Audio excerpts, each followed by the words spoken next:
Hello, everyone out there in Rumble, X, and YouTube land. Welcome back to Diego Knows. I, of course, am Diego, and today we're going to talk some more about Wicked for Good, the sequel to Wicked from last year, based on the Broadway play that's been in production since like 2001, based on the book by Gregory Maguire, which was first published in 1995. Okay, based on the 1939 movie, Warner Brothers movie, The Wonderful Wizard of Oz. Okay, based on the actual book, The Wonderful Wizard of Oz by L. Frank Baum from 1900. All right, so that's what this is. That's what Wicked is based on. Wicked for Good is based on. Okay, unfortunately, this movie's not doing so good. Not doing so good at all. In fact, it's cleared about a little over $400 million. I think it's what it got. A little bit over that. Okay, it has no legs. This movie has no legs. Okay, it is flopping big time. The last Wicked movie from last year did $800 million, which is really good. Really, really good. Okay, they spent $150 million to make it. You figure another $150 to market it. And then, you know, the theaters get half after that. So it made a profit. It made a good profit. Okay, $800 million is a lot of money. Okay, unfortunately, this movie right now is at half of that. And it's not going anywhere. It's going to stay there. Okay, there's lots of reasons for this. Okay, number one, they released this movie one weekend before Zootopia 2. Okay, now the first Zootopia movie came out not last year. Came out 10 years ago. Okay, so Zootopia 2 was it was a hit back then. So of course there was a line of people who wanted to see Zootopia 2. Okay, it's family friendly. There's no gay crap in there. Okay, you know, it's just a metaphor for racism and stuff. You know, that kind of thing. Okay, so the message is pretty good, and I enjoyed that movie. I did, but that's where everyone went to go see that. Okay. Because even though Wicked is also for kids, it's mostly for girls, middle-aged white liberal women, and gay guys. Okay, that's who it's really meant for. Okay, and because of that, you can't bring, you know, you're not gonna have as many kids there to go see it. All right. Whereas Zootopia, all the kids are gonna go see that, which means that all the parents are gonna take them. So you're gonna make a lot of money off of that. You're gonna fill up the theaters with that one. But Wicked is a very niche audience. There's absolutely nothing in this movie for the straight white guy, Christian guy. No, there's nothing in it. Okay, I'm the only straight guy watching this movie. Okay, I'm the only one. All right, I'm pretty sure of that. Okay, there's no heterosexuality involved in this, which is fine. It's got its own niche. Okay, but I'm going to give you a straight man's point of view because that's what I do on this channel. I'm going to tell you what I think a straight guy honestly thinks. I already reviewed the last movie. I have already read the book. I have never seen the Broadway show, but I did watch it on YouTube last year. I watched it on YouTube. Okay. Did anyone have to pay to see that? Of course not. All right. But I did pay for the book, and I did listen to the entire thing, unabridged audiobook. All right. So I know the story. I was familiar with Wicked. All right.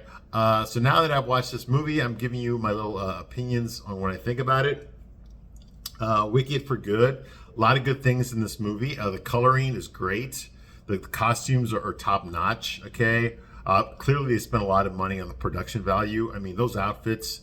I mean, I don't know anything about outfits. I'm not fucking gay, but I know that those outfits cost a lot of money, and I know that whoever designed those costumes obviously put a lot of passion into it. They knew what they were doing, and they did a great job with that. Okay. Unfortunately, that's pretty much it. A couple of things. The acting. Okay, Cynthia Erivo does a great job as Elphaba. I cannot stand her personally or her politics. I think she's a trashy human being. I think she comes across as this big, tough, black, transgendered, feminist bitch. But, you know, when she does her interview, she cries like a little girl, like a little baby who's has her feelings are easily hurt. And like, no, get the hell out of here with that. No, I don't need you for that. All right. So yeah, I can't stand her personally, but she does a good job playing this character. She's not playing the Wicked Witch of the West. Okay, Margaret Hamilton owns that role, and she did it first, and she did it best. Okay, Cynthia Erivo cannot come close to that. But Cynthia Erivo is not playing the Wicked Witch of the West. She's playing Elphaba Throp, a completely different character. Okay, but if the movie or the book like put that in the foreground, you wouldn't read the book and you wouldn't go see the movie. So what they want to do is they want to make you think that that the Wicked Witch of the West was just misunderstood, that she's a victim, not a perpetrator. Okay, and Gregory Maguire, when he wrote Wicked, the book, that he was like the first one to start doing that, and then everyone else started doing that. After Wicked, you got Disney came out with Maleficent. Yes, the Angelina Jolie movie. Well, guess what? Turns out that you thought Maleficent was just this evil witch woman who wanted to kill Sleeping Beauty. No, actually, she was just misunderstood. She's actually a loving woman who was sexually assaulted by a man.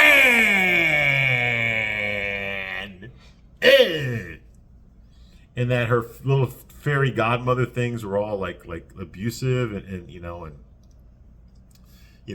they were inept at raising her. It's ridiculous. And the king, Sleeping Beauty's dad, was a big asshole. And Sleeping Beauty's mom, well, you don't really see her. She has nothing to do with the movie. Okay, you see what I mean? Okay, and that, so basically Maleficent, the only thing bad Maleficent ever did was she put a curse to kill Sleeping Beauty, but she tried to remove it, but she couldn't, so she just had to protect her and raise her and be good to her. And the prince kissing her and all that, and her falling in love with the prince, no, get rid of that guy. Get rid of that. We don't need none of that.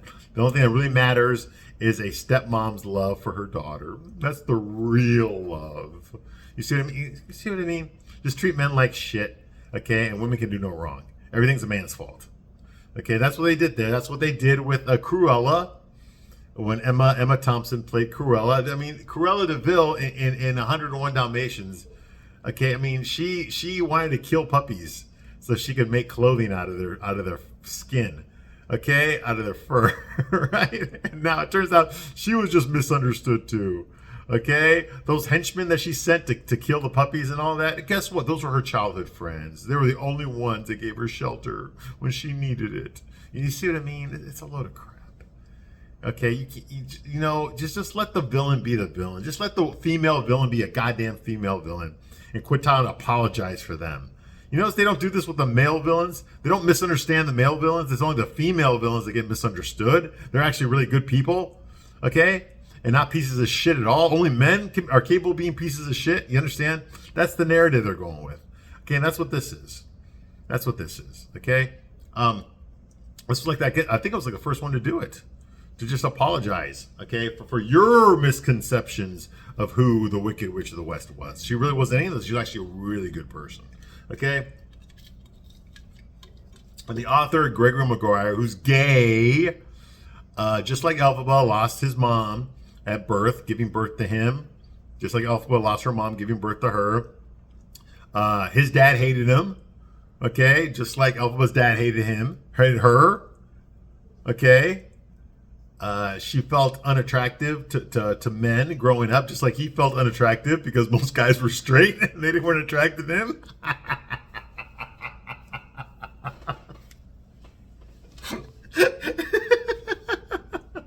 You see what I mean?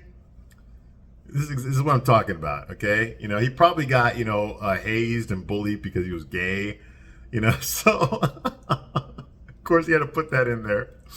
But nobody wants to read about a gay guy growing up, right? So he just changed his story into that of Elphaba, the Wicked Witch of the West. Get it? Get it?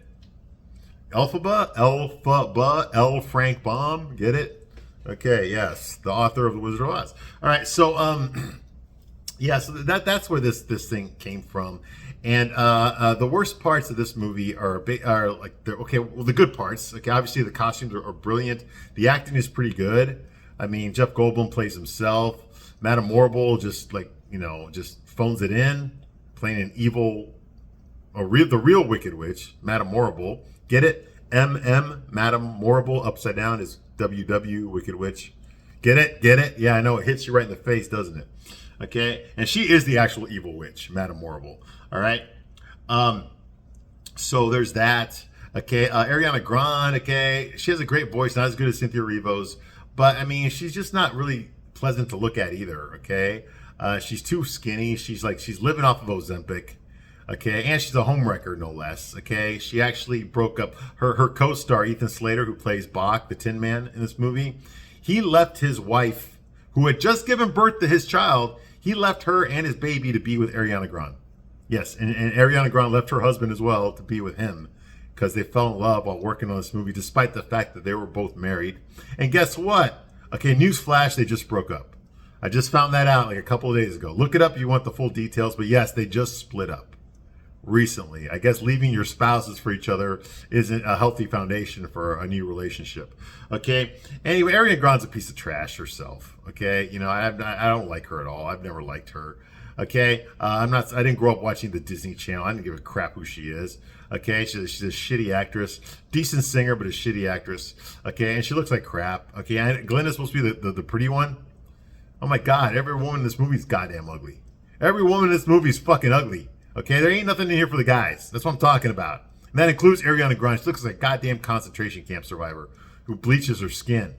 That's what she looks like. Like she's eating Ozempic for breakfast, lunch, and dinner. It's disgusting. She's disgusting. Okay, inside and out. Okay? Anyway, so yeah, so that doesn't help. Okay, the fact that they're press tours where they're going together on the red carpet and they're doing these crappy interviews all glammed up, okay? They look like idiots. They're crying on each other's shoulders. They look stupid as fuck. It's embarrassing. How the hell are you going to get these people to sell your movie when they're acting like this in front of interviewers, in front of journalists? You know, this is ridiculous. All they're doing is showing off how weird they are. And I know theater kids are weird as fuck, but you don't want to promote that. Okay, when you're promoting your movie, you want a movie that's inclusive to everybody. That way you can get everybody into the theater. The only people that are going to show up to see this movie are gay guys, okay, and fucking and weird theater kids, okay? And I'm sorry, you can't sustain a movie that way. You can't. Okay, the first one at least offered some optimism. It offered some hope, okay? It didn't talk down. Okay, you could do a lot with the Wicked Witch of the West, with her story before she met Dorothy. But in this movie, Dorothy has now arrived. And you can't really fit in this narrative about a misunderstood woman who's labeled as a witch by evil propagandists. Okay, and then conflate that, reconcile that into the story of Dorothy landing in Oz and trying to get back home and meeting her friends along the way. It doesn't fit together. There's two completely different stories. They don't fit together at all. Okay? The only way you could make it fit together is by saying that, okay, the story we got in The Wizard of Oz 1939, okay, is now meaningless. It's been undone because of this retcon. Okay? The Scarecrow was just faking being dumb. He didn't want brains. He was faking it. He wanted to get Dorothy to kill the Wicked Witch of the West in order to stage a fake death. Okay? So that he could be with her. The Tin Man was looking for a heart. He just wanted to kill the Wicked Witch of the West. But he had to pretend to want a heart so he could get with Dorothy so that they could, you know, go hunt down the Wicked Witch of the West. Okay? Okay, and they all knew that the wizard was not a real wizard. They knew that he was fake, and they knew that Dorothy, 9-year-old Dorothy, played by 16-year-old Judy Garland, okay, thinks that the wizard has powers to send her back home when the whole time the Scarecrow, the Tin Man, and the Cowardly Lion knew that the wizard had no powers, that he was just a guy. You see what I mean? And they let her believe that he could send her home. And they went with her anyway. You understand how this undoes the whole thing? It just doesn't work anymore. So you got to take this story and throw it out. Just throw it out. This is just a therapy session for the writer and the producer of this thing. What's his name? Steven Schwartz, the guy that adapted the book into a Broadway show, which this movie's based on. There's another gay guy. Okay, yes, he was married, he had kids, but then he came out of the closet, divorced his wife, and got with his lover who had a penis. And I guess they're still together today. Yeah, so this is just gay allegory. That's all this is, gay allegory. All right? Okay, so let's actually talk about where we left off last time. Okay, so where we left off last time, Elphaba was flying through the storm, the tornado storm that Madame Morrible created in order to kill Elphaba's sister, Nyssa Rose, who is the governor of Munchkinland. Okay? She's in her wheelchair. She's out in the storm looking for Throp, the man that she's in love with, but he has recently been transformed into the Tin Man. And he's bloodthirsty, and he's basically evil now. He's got his hatchet. Okay, he ain't going to use it to cut down trees. He's looking for Elphaba so he can cut her down with the axe. Okay? He has no empathy anymore. He's just like this angry, diabolical Tin Man. You know, he's like a Terminator now, but with attitude. okay, and an axe. So she's looking for him in the storm, in a tornado storm. Elphaba leaves her lover, Fiyero, who will soon be the Scarecrow, because they had sex. Yes, they did. Okay, and they did in the book too. In the book, they actually had a baby together. But even though he was married and had kids, he cheated on his wife and his family to be with Elphaba for like one night. Anyway, but Elphaba got pregnant and had a kid named Lear, but that's only in the book, not in the Broadway show. Okay, so yeah, so they had sex, and then she leaves Fiyero to go because one of her many powers that she had, because she was born green, is that she can just like, you know, feel things whenever the story needs her to. So she does, and she feels that her sister's in trouble, so she flies on a broomstick to go find out what her sister needs.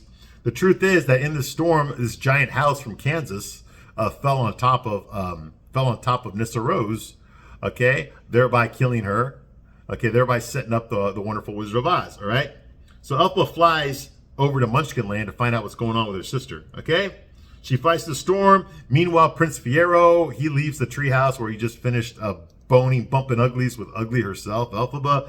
And he puts on his military uniform, and he looks like he's got captured by the flying monkeys, okay, that worked for the Wizard of Oz. But then they realize that Elphaba already freed them, so they don't work for the Wizard of Oz anymore. So they're free, and they agree to join him instead of like taking him to the wizard, because he is a fugitive now. He helped Elphaba escape from the Emerald City after she attacked the wizard. Okay, so that's going on here. Okay, the next day, okay, the movie fast forwards. We don't get to actually see all the stuff that we saw in the original Wizard of Oz. You know how like Dorothy crashes, she wakes up and she's in Munchkin Land, and she sees the legs of the Wicked Witch of the East sticking out of from underneath the crashed house, and the Munchkins all greet her and they sing and dance and all that. You know, represent the Lollipop Guild, the Lollipop Guild, the Lollipop. Okay, I'm getting too. Whoa, wait a minute. Oh, anyway, so we see all that, okay, and then Glinda shows up and gives Dorothy the shoes and tells her that she needs to go see the wizard. The wizard can get her home. Now this makes no sense, because Glinda knows goddamn well that the wizard has no powers. There's no way he can get her home. But she sends Dorothy and her dog, Toto, to go see the wizard. All this is done off screen. We don't get to see any of this, okay? When Elphaba arrives, we see Glinda waving goodbye to Dorothy and Toto as they walk away with some munchkins. Okay, and Glinda just stands there in front of the crushed house. And then Elphaba arrives. So we only see Dorothy from the back. And she's with Toto. Toto's got a leash. Now, Toto did not have a leash in the Wizard of Oz movie. There would have been no movie if Toto had a leash, remember? Because Toto got away. That's why, you know, Mrs. Gulch was going to kill Toto and all that and sue the farmers, sue Auntie M, was because the dog wasn't on a leash. Okay, well, now Toto's on a leash. You can figure out. Oh my God. Anyway, so that happens. Of course, Elphaba does not meet with Dorothy when all this goes down. Okay, unlike the original movie, I mean, we were introduced to Glinda and the Wicked Witch of the West pretty much around the same time. Okay, in the same place. Okay, Dorothy met both of them at the same time. Okay, and that, you don't see that here. Okay, Elphaba has not met Dorothy. She's just heard about her. All right, so, and they had to do that in order to make this movie make sense. Otherwise, if they had met at the same time, clearly Elphaba would have come across as evil as hell. She threatened to kill Dorothy. She tried to remove the slippers by force. Okay, she teleported in a fireball. I mean, all sorts of stuff. Okay, so like if they were to show that, they would have shown that Elphaba is actually a bitch, and they want you to believe that Elphaba is this wonderful, loving person. So they couldn't do that. All right, so that's going on here. Okay. Yeah, so we're there, okay, we see Dorothy walking away on the yellow brick road with Toto on a leash. Glinda's waving them goodbye, and Dorothy is wearing Nyssa's silver slippers, not the ruby slippers, silver for rights. Warner Brothers owns the rights to the ruby red slippers. They colored it ruby red in the original 1939 movie because the movie was in color, which was a special effect back then, okay, and they wanted those slippers to really shine, okay, on the theater, but in the book they were silver, they were not ruby, okay. So now they're back to being silver again because they don't have the rights to use those shoes. Okay, so that's going on here. Glinda tells them to follow the yellow brick road, and she says, "Take your time, hurry up." She said that to them. Okay, like take your time, but hurry the fuck up. All right, we gotta get this movie over with. All right, Glinda kneels in front of the crashed house. Okay, and she's looking at Nyssa Rose's dead leg sticking out. And she says goodbye to Nyssa. Okay, all of a sudden Elphaba arrives on her broomstick, all right? And she asks Glinda for some privacy so she can talk to her sister alone. Okay? Elphaba whispers to Nyssa Rose that she is sorry. She's sorry because the last time that Elphaba saw her sister Nyssa alive, okay, they had an argument.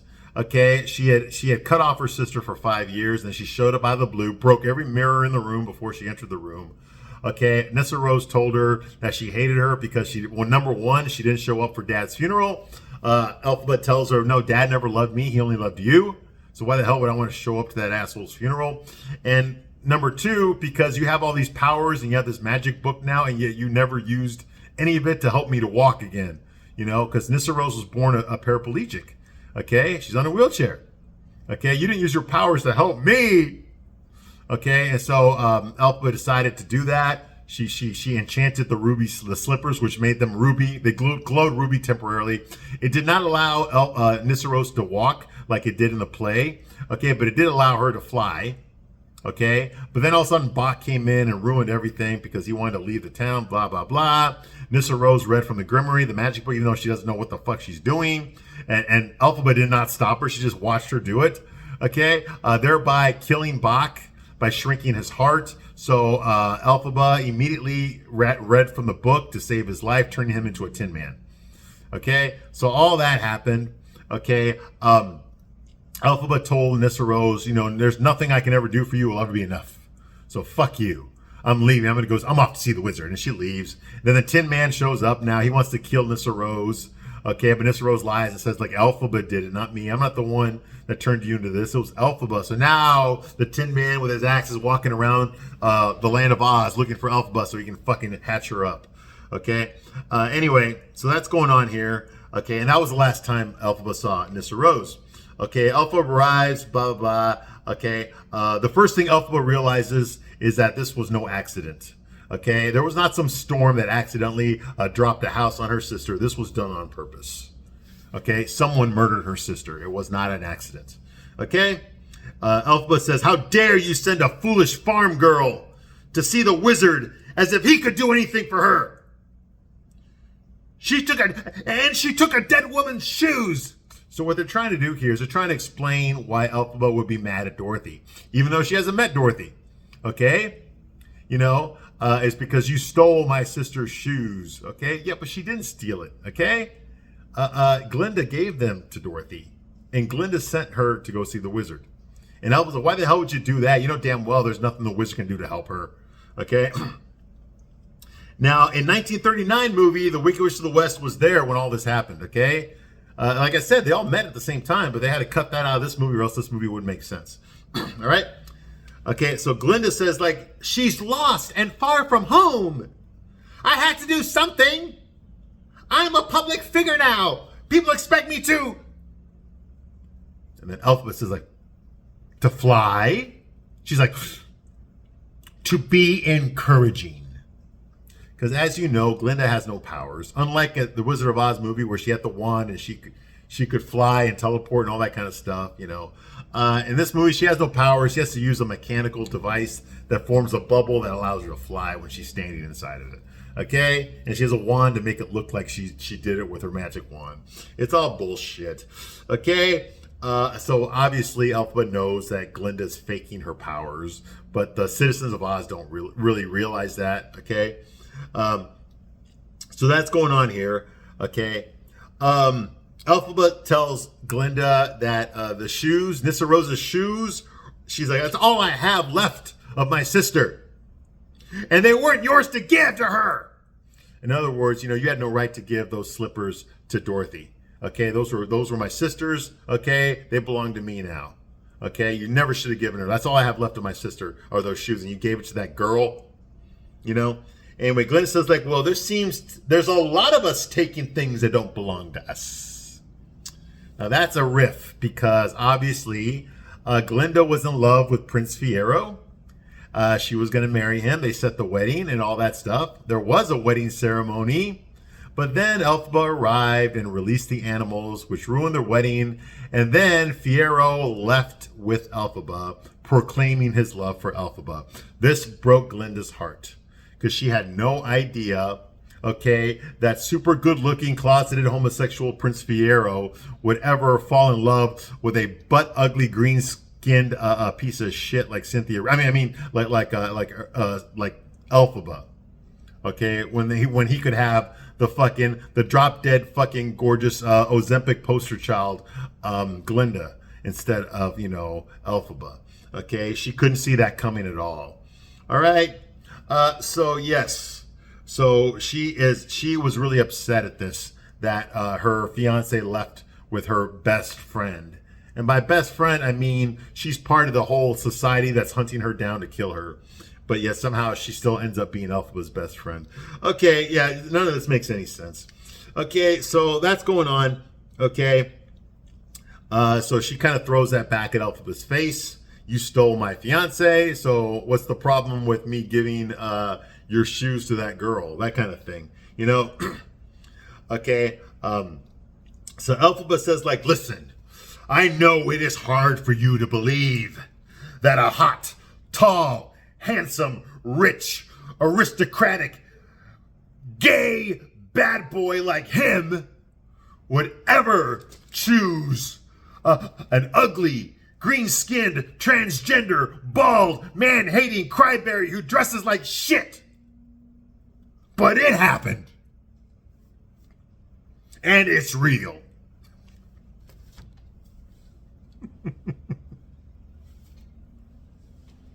Yes, those are her exact words.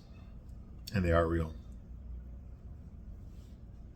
And you can wave that ridiculous wand, but you can't change it. He never belonged to you. He never loved you.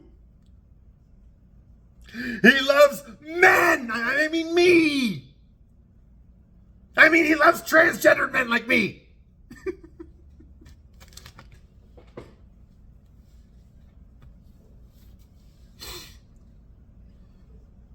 So what does Glinda do when she's like illuminated by this revelation? She bitch slaps Elphaba across the face.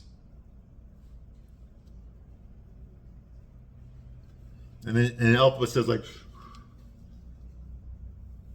are you happy about it? And she says, yes. Elphaba goes like, and slaps her right back and says, me too. Ooh, so now it's Mortal Kombat time, okay? They have this pathetic fight between two anorexic, unattractive girls, one with a wand, one with a broomstick, okay? And they start going at it, like pugil stick style. It's stupid as fuck. They both look like they weigh about 80 pounds. I mean, it's ridiculous. It really, it's not even funny. It's just pathetic, honestly.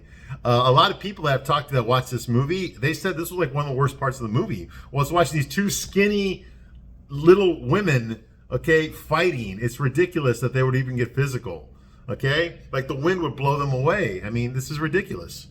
But they're fighting with each other, okay? Like physically, Okay, so that's going on here. They have a pathetic fight with her wand and the broomstick. Elphaba can fly, and she does flips in the air, and she does her Margaret Hamilton laugh. Which was good in the last movie. She did it at the end, right when she started flying on the broomstick, when she was about to sing Defying Gravity. By the way, this movie has no memorable songs in it, whereas the last movie, part 1, had a lot of memorable songs in it, okay? Popular, and shit like that. Okay, this one doesn't have any of that. All right, so that's another reason this movie wasn't as good. Okay, but she does the Wicked Witch of the West laugh, okay? Which I enjoyed it in the last movie because, like, that was her accepting the fact that she is going to be the Wicked Witch of the West, that she's going to own it now, and the Wicked Witch of the West better have that laugh. So now you know where the laugh came from. But it doesn't reconcile with this movie, okay, because they're leaving stuff out. This Wicked Witch of the West did not show up to greet Dorothy along with Glinda and threaten to kill Dorothy and throw fireballs at her, okay, like in the original movie, okay? So it doesn't make sense. She's playing a different person, but trying to, it's ridiculous. Anyway, it's a different character.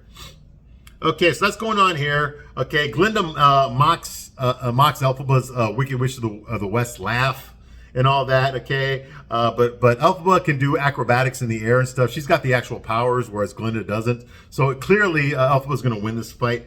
Glinda twirls her wand around like a baton, like she's in band or something, like a cheerleader, whatever, which does nothing, okay? Then she throws it on the floor, because that was all a waste of time, okay? And then she assumes a physical fighting stance. Okay, and then they go at it again. This time with no broomsticks, no wands. They're just fucking going at it. They're rolling around on the yellow brick road. Okay, and all of a sudden the guards show up, the Gale Force guards. Now these are the men who their leader was the captain of the guard. It was Fiyero, but he went traitor. He went rogue. So now they have no leader, but they're still hunting down Elphaba. Now what Elphaba does not realize is all of this was a trap. Okay, what Glinda wanted to do. Glinda wanted to spread a rumor about Nyssa Rose that would get Elphaba to come out of hiding and go see her sister. Okay? And since they know where Elphaba's going to go, they can set a trap for her. That's what Glinda wanted to do. But the wizard and Madame Morrible knew that wouldn't work, that Elphaba was too smart. So Madame Morrible decided we need something better than that to get the Elphaba to come out of hiding. So they Madame Morrible decided to create a tornado, which somehow affected the real world. 1900 Kansas? Anyway. And that's the tornado that brought Dorothy's farmhouse into the land of Oz. Okay? Thereby killing Nyssa Rose, who proclaimed herself the Wicked Witch of the East right before she died. So how the hell was it that all the Munchkins already called her that? That made no sense. Anyway, and that's what killed Nyssa Rose. Okay? Madame Morrible and the wizard basically murdered her. Okay? Glinda did not know this, but, I mean, she helped them, so what does it matter? Okay? And they knew that if Nyssa Rose died, that Elphaba would come out of hiding and go to see her dead sister, and that's when they were going to capture her. Okay? And it worked. It worked. Okay? The guards finally showed up. Okay? And, they attack Elphaba. Okay? They break up the fight first, and Glinda takes off Elphaba's hat, and she starts screaming, I almost had her before you got here, right? Elphaba realizes that this was all a trap to catch her, using Nyssa Rose's death as bait. Okay, so Glinda did not know that they would kill her, but she does admit to Elphaba that yes, she did set a trap for Elphaba, but she didn't realize that they were actually going to kill Nyssa Rose. Like, what does it matter? Okay, like you didn't own up to it. Okay, you're just as guilty.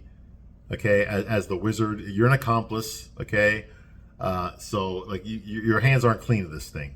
Okay, anyway, so Fiyero arrives all of a sudden and it surprises the guards, and he's got a gun. Okay, he's got a pistol. Okay, and he's got a bunch of blue monkeys with him. Okay, the winged monkeys. All right, and they demand the release of Elphaba. Now I'm thinking to myself, okay, you got a gun, but your guards all have guns too, so they outgun you. They could shoot you and the blue monkeys. So why the hell should they do what you say?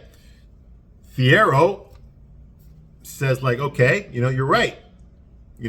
So he points his gun at Glinda, his fiance. So that's what he did. He threatens Glinda's life. Okay. And that's what causes the guards to let Elphaba go. Okay. Because they can't afford to be the guards and actually stood there and watched Glinda get murdered. Okay. So, because Glinda is the propaganda piece for the land of Oz, for the Emerald City. Okay. He's the face of the wizard's authority. Okay. She's the face of the good face of the wizard empire. Okay. And he is the man, literally the man behind the curtain who's actually pulling the strings. All right. So Glinda is devastated that Fiyero would ever pull a gun on her. Okay. But the guards they agree. They release Elphaba. Okay. And Fiyero tells Elphaba to go away. Okay. But she refuses to leave without him. But he tells her, just go, because obviously he loves her more than he loves his own life. Okay? Okay, so he tells her basically to leave without him. Okay? And of course she does.